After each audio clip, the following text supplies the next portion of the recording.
যে খবরের শুরুতে নজর রেখেছিলাম তা হচ্ছে বিগত কয়েকদিন ধরে একটা অদ্ভুত ঝড় উঠেছিল। কি সেই ঝড়? প্রতিবেশী দেশে যেখানে হিন্দু হত্যা চলছে, হিন্দুকে পোড়ানো হচ্ছে, জ্বালানো হচ্ছে, তার বিরুদ্ধে গর্জে উঠেছিল গোটা দেশ। শুধুমাত্র পশ্চিমবঙ্গের সনাতনী হিন্দুরাই পথে নামেনি, এখানে তো আরো অনেক কিছু হয়েছে। বাংলাদেশ হাইকমিশন পর্যন্ত ঘেরাও করার চেষ্টা করা হয়েছে, পুলিশের মার খেতে হয়েছে, গোটা দেশ জুড়ে একটা প্রতিবাদের ঝড় উঠেছিল।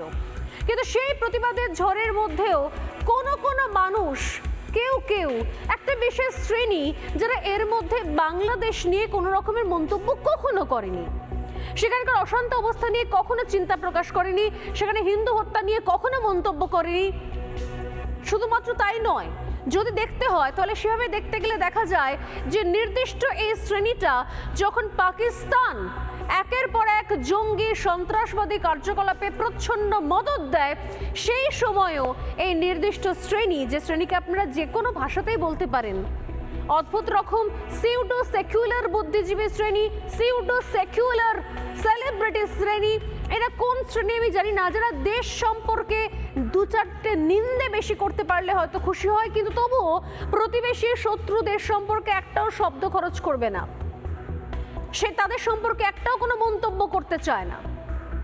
শুধুমাত্র প্রথমবার নয়, আমি বলছিলাম যে এর আগে যখন পাকিস্তানের সঙ্গেও ভারতের সম্পর্ক একদম ঠান্ডা হয়ে গেছে, যখন পাকিস্তানের মাটি থেকে বারবার সন্ত্রাসবাদী কার্যকলাপ হচ্ছে, আমাদের দেশের মাটি রক্তাক্ত হচ্ছে, সেই সময়তেও গোটা দেশ জুড়ে যখন কার্যত এরকম প্রতিবাদ শুরু হয়েছিল, এটা বিপ্লব শুরু হয়েছিল, বলা হয়েছিল ব্যান করো পাকিস্তানের জিনিস, ব্যান করো পাকিস্তানের আর্টিস্টদের, ব্যান করো পাকিস্তানের সিনেমা এখানে রিলিজ করবে না, পাকিস্তানের আর্টিস্টদের নিয়ে সেখানে সিনেমা করানো যাবে না। সেই সময়তেও আমরা দেখেছিলাম একটা নির্দিষ্ট শ্রেণী, তারা জানি না কোথা থেকে আসেন, কোন জায়গায় থাকেন, তারা হঠাৎ করে একটা অন্য রকমের গান শুরু করেন।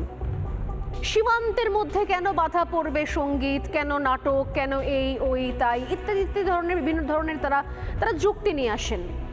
যেখানে আমি আবারও বলি, যদি নগর পড়ে দেবালয় বাকি থাকে না, অতএব যদি আগুন লাগে, যদি জিহাদি কার্যকলাপ, সন্ত্রাসী কার্যকলাপে আমরা মদত দিই, তার মানে এই নয় যে আমাদের সঙ্গীত চর্চা, আমাদের সিনেমা, আমাদের গান, আমাদের কবিতা সেগুলো চলতে থাকবে। তার সব থেকে বড় প্রমাণ হচ্ছে বাংলাদেশ।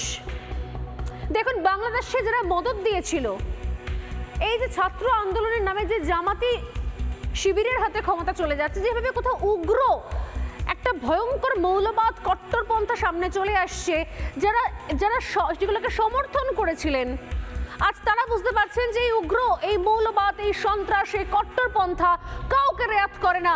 রেয়াত করেছে ছায়ানটকে, রেয়াত করেছে লালন ফকিরকে, রেয়াত করেছে অজস্র যন্ত্রানুসঙ্গীতকে, করা হয়নি।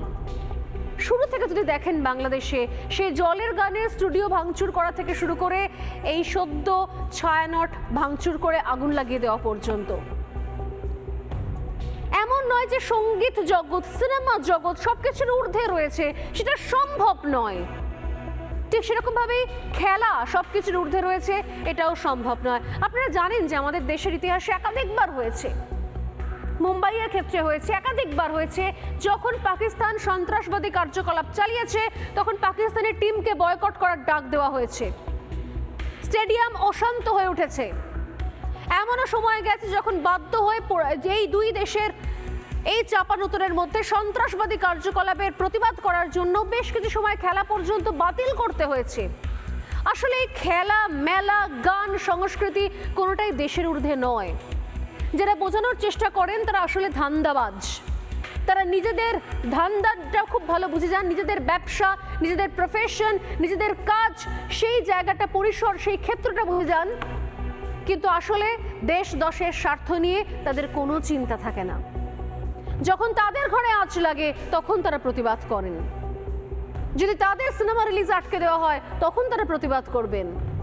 কিন্তু প্রতিবেশী দেশ যে আমার দেশ সম্পর্কে প্রত্যেক মুহূর্তে বিদ্বেষের বিষ ছড়াচ্ছে, প্রতিবেশী আরেক প্রতিবেশী দেশ সন্ত্রাসের বীজ বপন করে রেখেছে, সেখান থেকে সন্ত্রাসবাদী কার্যকলাপ হচ্ছে, সেগুলো নিয়ে তারা কোনো মন্তব্য করবে না, বরং তাদের গলায় উল্টো সুর শুনতে পাওয়া যায়।